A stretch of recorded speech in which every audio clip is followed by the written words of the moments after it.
अस्सलाम वालेकुम नाजरीन, मैं हूं डॉक्टर तलहा और द हेल्थ हब की एक और वीडियो के साथ आपके सामने हाजिर खिदमत हूं।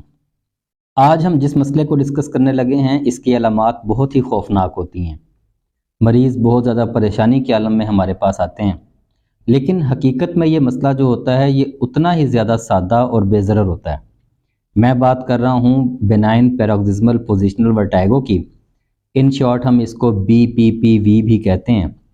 तो नाजरीन, जो हमारी पिछली वीडियो थी उसका लिंक मैं इधर टैग कर दूंगा। आप अगर चैनल पे नए हैं तो आप उस वीडियो को पहले देख लीजिए। आप BPPV को आप इस वीडियो को आप उस वीडियो के बाद में देखिएगा। तो नाजरीन, जिस तरह से हमने पिछली वीडियो के अंदर ये समझा था कि हम अपना तवाज़ुन किस तरीके से बरकरार रखते हैं, मैंने आपके सामने जिक्र किया था वेस्टिबुलर सिस्टम एक होता है, उसके अंदर अगर कोई डिसरप्शन हो जाए तो हमें चक्कर आ सकते हैं। तो उन चक्करों की जो वजह होती हैं उन वजूहात की बुनियाद पर हमने उनको टू टाइप्स के अंदर डिवाइड किया था, पेरिफेरल और सेंट्रल। तो जो ज़्यादा कॉमन होती है वो पेरिफेरल होती है, और पेरिफेरल के अंदर जो सबसे कॉमन टाइप होती है चक्कर आने की, जो सबसे कॉमन वजह होती है वो होती है BPPV, benign paroxysmal positional vertigo. अब ये नाम असल में है क्या? बेनाइन ये होती है कि ऐसी बीमारी या फिर ऐसी चीज़ जो कि कम नुकसानदेह हो, उसको हम बेनाइन कहते हैं। अमूमन हम ट्यूमर वगैरह के लिए, ट्यूमर को कैटेगराइज करने के लिए हम इसको यूज़ करते हैं कि ट्यूमर जो है वो बेनाइन है या मलिग्नेंट है। मलिग्नेंट जो होता है वो ख़तरनाक होता है, बेनाइन जो होता है वो इतना ख़तरनाक नहीं होता। और नाज़रीन, पैरोक्सिस्मल जो होता है, पैरोक्सिस्मल एक ऐसी चीज़ होती है जो कि एपिसोड्स के अंदर आती है। मतलब कि अभी वो चीज़ आ गई, उसके बाद पेशेंट जो 5-6 महीने 1 साल बिल्कुल सिम्टम फ्री रह गया, उसके बाद फिर एक पीरियड आएगा जिसके अंदर के वो अपनी अलामात ज़ाहिर करेगा। तो ये इसलिए इसको हम पैरोक्सिस्मल कहते हैं। पोजिशनल ये इसलिए होता है कि अगर आप अपने सर को किसी एक ख़ास पोजीशन के अंदर लेके जाएंगे तो आपको चक्कर महसूस होना शुरू हो जाएंगे।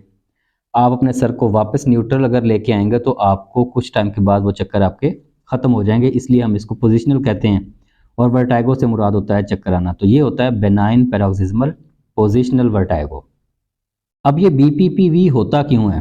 नाज़रीन, ऐसे होता है कि हमारा जो वेस्टिबुलर सिस्टम है, सेमी सर्कुलर कैनाल्स जो होती हैं हमारी, उनके बिल्कुल आगाज़ के अंदर एक थोड़ी सी फूली हुई जगह होती है, उसको हम कहते हैं एम्पूला। उस एम्पूला के अंदर कैल्शियम कार्बोनेट के छोटे छोटे क्रिस्टल्स होते हैं। अगर वो कैल्शियम कार्बोनेट के क्रिस्टल्स जो होते हैं वो अपनी जगह से हट जाएं और उस फ्लूइड के अंदर चला जाएं, जो कि फ्लूइड सेमी सर्कुलर कैनाल्स के अंदर फ्लो कर रहा होता है, तो फिर उससे ये होता है कि उस फ्लूइड का फ्लो जो है वो मुतासिर होता है। जब उस फ्लूइड का फ्लो मुतासिर होगा तो उससे जो सीलिया वहाँ पे पड़े होते हैं एम्पूला के अंदर, जिन्होंने लहराना होता है फ्लूइड के साथ साथ, तो वो सही तरीके से सीलिया लहराते नहीं हैं। जब सीलिया सही तरीके से लहराते नहीं हैं तो वो जो सिग्नल एक प्रोड्यूस होके आपकी वेस्टिबुलर नर्व के ज़रिए आपकी ब्रेन स्टेम के अंदर जाना है, वो सिग्नल फिर उस तरीके से जनरेट नहीं होता। जब सिग्नल जनरेट नहीं होता तो दिमाग को फ़र्ज़ करें कि पैगाम जा रहा है कि आपका सर जो है वो बिल्कुल न्यूट्रल है, लेकिन हकीकत में आपने अपना सर को टिल्ट किया हुआ है और आपकी आंखें ये कह रही हैं कि सर टिल्टेड है। आंखें दिमाग को ये पैगाम दे रही हैं कि सर टिल्टेड है, लेकिन आपका जो वेस्टिबुलर सिस्टम है वो ये कह रहा है कि सर न्यूट्रल है। तो इससे दिमाग के अंदर उन पैगामात की जो प्रोसेसिंग होनी होती है, तो दिमाग इसमें कंफ्यूज हो जाता है कि आखिर इसकी हमारा जो हेड है इसकी असल पोजीशन है क्या। तो उस दिमाग की उस कंफ्यूजन की वजह से फिर हमें चक्कर महसूस होते हैं। तो नाजरीन, जब किसी मरीज़ के साथ ये मसला होता है, और अगर किसी के साथ पहली दफ़ा ज़िंदगी में ये मसला होता है तो वो बहुत ज़्यादा परेशान हो जाता है, क्योंकि ये नो डाउट कि अगर कोई इंसान अपना तवाज़ुन बरकरार ना रख पाए तो वो बहुत ज़्यादा उसके लिए परेशानी का आलम होता है कि वो ना कोई काम कर सकता है, ना वो बेचारा सुकून से बैठ सकता है।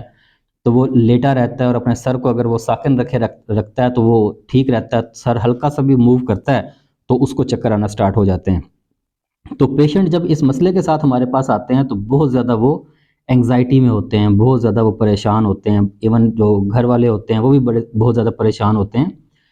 तो हम फिर क्या करते हैं कि हम मरीज़ का मुआयना करते हैं, मरीज़ का जो शिकायत होती हैं वो सुनते हैं, फिर हम मरीज़ से चंद एक सवालात करते हैं उसकी बीमारी को लेके।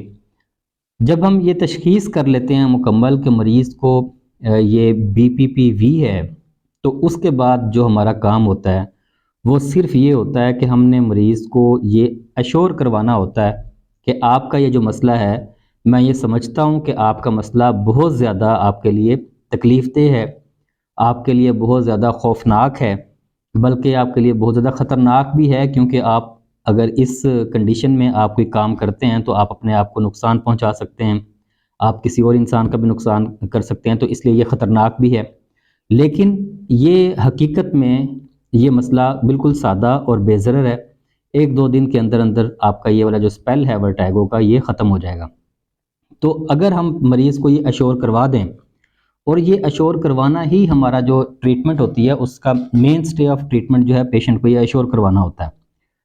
پھر اس کے بعد ہم مریض کو کچھ احتیاطی تدابیر بتاتے ہیں کہ آپ نے ابھی ریسٹ کرنا ہے 1-2 دن، کوئی بھی آپ نے کریٹیکل کام نہیں کرنا، کوئی ایسا کام نہیں کرنا جو کہ آپ نے تھوڑی ہائٹ پہ جا کے کرنا ہو، آپ نے موٹر سائیکل نہیں چلانا، آپ نے کار ڈرائیو نہیں کرنی، آپ نے کوئی جو نفاست والے کام ہیں وہ نہیں کرنے۔ تو اس طرح کی جو کی احتیاطی تدابیر ہم مریض کو بتاتے ہیں، اور ہم کچھ سمپل سی میڈیسنز جو ہیں وہ پیشنٹ کو پریسکرائب کرتے ہیں۔ وہ میڈیسن جو ہوتی ہیں ان کا کام صرف چکروں کو کم کرنا ہے، اگر مریض کو ساتھ الٹی آ رہی ہے تو الٹی کے لیے بھی ہم کوئی میڈیسن وغیرہ اس کو پریسکرائب کر سکتے ہیں۔ تو کہنے کا مقصد یہ ہے کہ وہ میڈیسن جو ہوتی ہے وہ صرف سمپٹومیٹک ہوتی ہے، اس کا BPPV کی کاز کو یا اس کی وجہ کو ختم کرنے کے اندر کوئی کردار نہیں ہوتا، بلکہ وہ علامات کو ختم کرتی ہے۔ ان میڈیسنز کی وجہ سے علامات یا تو ختم ہو جاتی ہیں یا پھر بہت زیادہ کم ہو جاتی ہیں، اتنی کم ہو جاتی ہیں کہ مریض کے لیے وہ جو اس کے چکر ہیں وہ اتنا زیادہ مسئلہ نہیں بنا رہے ہوتے، اور 1-2 دن کے اندر یہ مسئلہ جو ہے یہ ویسے ہی پیشنٹ کا سیٹل ڈاؤن ہو جاتا ہے۔